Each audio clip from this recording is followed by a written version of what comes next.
Maître Alain Gauvin, bonsoir. Bonsoir, Merci d'être avec nous. Vous êtes avocat spécialiste de réglementation bancaire et financière au sein d'Assafo & Co, un cabinet d'avocats panafricains présent en Afrique et en Europe. On va voir une infographie s'afficher à l'écran. Il s'agit des transferts de fonds, notamment sur le continent. Au Maroc, par exemple, ça représente 7 milliards de dollars. Alors, comment réduire les coûts des transferts d'argent des diasporas africaines au moment où ces montants sont en baisse en raison de la crise de coronavirus? Selon vous, la bibancarisation pourrait être une solution. Qu'est-ce que la bibancarisation? Alors d'abord, on anticipe une baisse des transferts, mais ça devra être vérifié. Mais la Banque mondiale, en effet, anticipe une baisse des transferts de 20%, ce qui est une première, puisque les transferts d'argent ont ceci d'intéressant qu'il s'agit d'une source de financement pour les pays en développement qui est contracyclique. Autrement dit, les diasporas ont tendance à transférer plus d'argent en période de crise que hors la crise. Là, la crise sanitaire sera une première en ce qu'elle devrait emporter une réduction des transferts d'argent. En quoi la bibancarisation peut favoriser les transferts?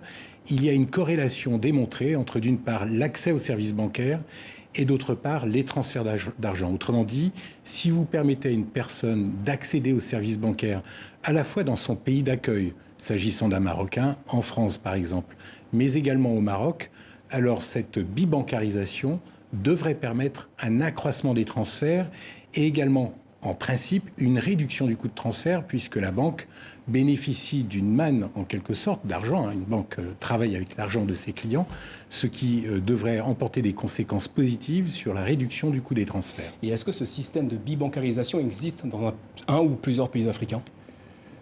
Alors, la bibancarisation est un processus. C'est le fait d'être bancarisé en France, par exemple, et d'être bancarisé au Maroc ou au Sénégal.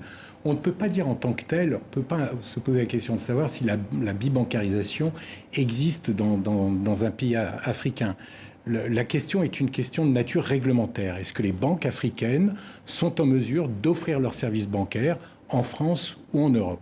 Et là, la question est complexe. S'agissant de la France a pris une loi en 2014 qui permet la commercialisation des services bancaires étrangers en France sous réserve du respect d'un certain nombre de conditions. En revanche, du point de vue de l'Union européenne, c'est la cacophonie.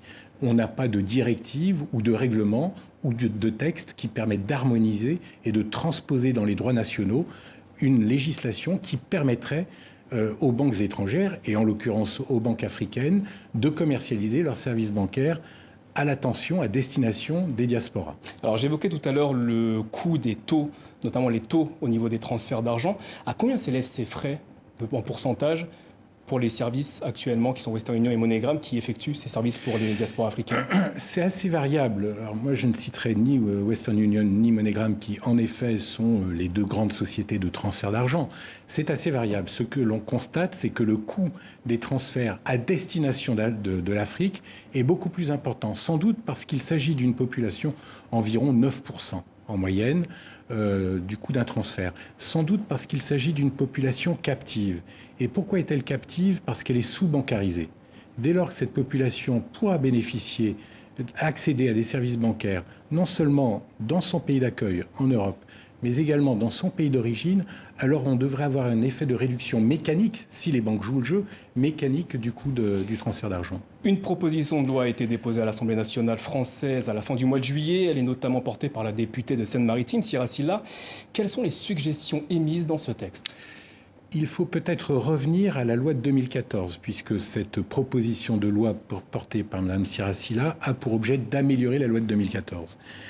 La loi de 2014 permet en principe aux banques ressortissantes des pays qui figurent sur la liste dressée par l'OCDE des pays bénéficiaires de l'aide au développement de commercialiser leurs services bancaires en France à condition d'y être agréés par la CPR qui est l'autorité bancaire française et à condition également d'avoir conclu une convention avec un établissement de crédit autorisé à exercer en France. Or, 6 ans après, seules 2 banques étrangères sont autorisées, 2 banques marocaines sont autorisées à commercialiser leurs services bancaires en France. Et c'est donc un échec.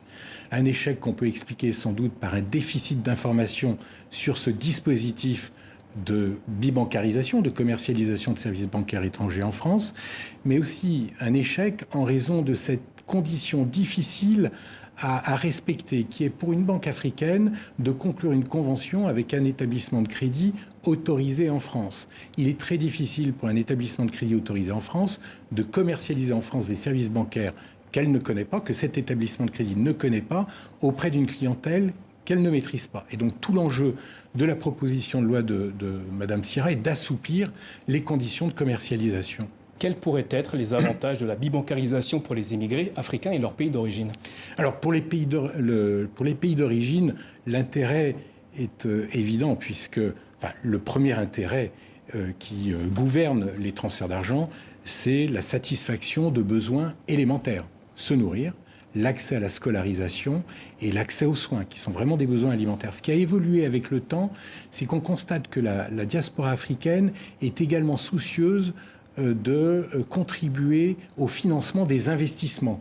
Investissement d'infrastructures, financement d'entreprises en Afrique. Ça, c'est nouveau. Ce qui ne signifie pas que cette diaspora a abandonné l'objectif traditionnel de subvenir aux besoins élémentaires, mais ça, c'est un élément assez nouveau. Et puis, le troisième intérêt réside, encore une fois, dans la nature même de cette source de financement qui est pérenne, beaucoup plus que l'aide au développement, et qui est contracyclique, et qui, si elle ne se révèle pas contracyclique lors de cette crise sanitaire, en tout cas, amortit de manière importante la chute des transferts. Samedi 25 juillet, les militants d'un groupe d'extrême droite ont déployé une banderole devant la permanence de Sierra Silla, la députée. On pouvait y lire, je cite, « Aider les Français, pas les Africains ». La France a-t-elle un intérêt dans la mise en place de la bibancarisation? Elle a un intérêt qui est beaucoup moins évident que l'intérêt des pays africains. C'est-à-dire, facialement, il est beaucoup plus facile de comprendre qu'un pays africain a intérêt à recevoir des transferts de fonds que pour un pays d'accueil à voir les fonds partir de chez lui. Et donc, on peut considérer, moi je ne me prononce pas sur la forme de l'action de la part de Génération Identitaire, mais on peut quand même considérer que l'interrogation par Génération Identitaire ou par d'autres personnes sur l'intérêt préservé ou pas de la France dans ces transferts de fonds est réel et existe. Il existe, en ce sens que la bibancarisation et la proposition de loi de Mme Sierra n'a aucunement pour objet de faire contribuer le budget de l'État et les finances publiques à l'aide à l'Afrique. Il ne s'agit pas de cela. Il s'agit de favoriser des transferts de fonds privés de la part de personnes qui travaillent en France et qui veulent contribuer au développement de l'économie de leur pays.